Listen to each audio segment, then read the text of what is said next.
In the middle of the storm, the folks in Blakely, they found themselves in a unique situation where a mother presented and was about to give birth.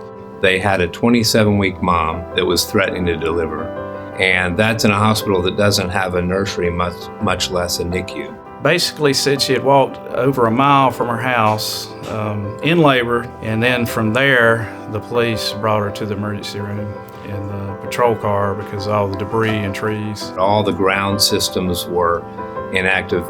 So at that point in time, we were just hoping and praying for time. I mean, they kept calling people everywhere. It's like, we can't come.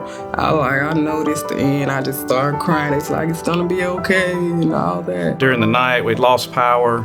We had 2 generators for the hospital. One of those generators went down. I got a call that screaming for me, "Bud, get back in here." So I ran back in the room, and just as soon as I walked back in the room and sat down, the baby came out and delivered. She did not cry when she first came out. That was another terrifying thing.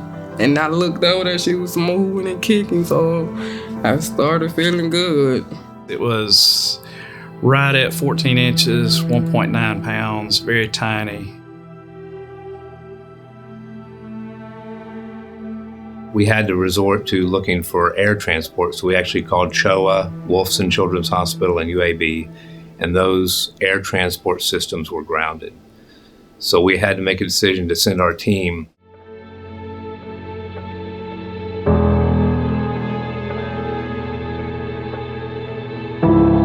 We weren't sure if we could go a block or 10 miles or 10 feet at that point because it was still dark. So we waited till about 7:45, 8 o'clock in the morning, sunlight. We probably made it 5 or 6 miles and we started seeing a lot of traffic coming our way. So we were like, well, we're probably not getting much further. And we got there and the Georgia DOT was working westbound, and he did let us know that there was a team working eastbound. So they were trying to meet in the middle. And we sat around for probably 30, 45 minutes or so, and the ladies with the NICU decided that they weren't waiting anymore. So I grabbed my chainsaw and we went walking, and we probably went between 1.5 miles and 2.5 miles on foot. Every 30, 40 feet there were, high as you could see, debris, trees falling from both directions. We got through the debris and we seen headlights and we knew we were getting close to the other team.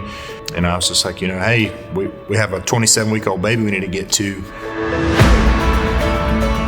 They hitched a ride with the guy from Texas to the ER. I'd come in the emergency room with a chainsaw on my shoulder, and I had a few strange looks. They looked at me and I was like, I'm not crazy. I'm with them. I'm here to help. I was so happy to see them. I was thanking them. I mean, they got right on their job and just took over from there. The infant by that point was actually starting to struggle with breathing. So they stabilized the infant, and then the question was, can we get the baby back here? We were full. Our NICU was full at that time. So our team subsequently took the infant from Blakely to the Regional Perinatal Center at Piedmont Columbus.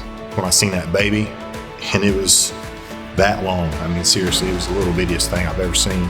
And that made it all worthwhile. With all that was going on, for things to go that well, it was really a kind of a miracle and a blessing. The team in Blakely, I can't give enough credit to. I think that they're the heroes, the transport team that had to cut down trees and dodge power lines. Those are the folks that were the heroes.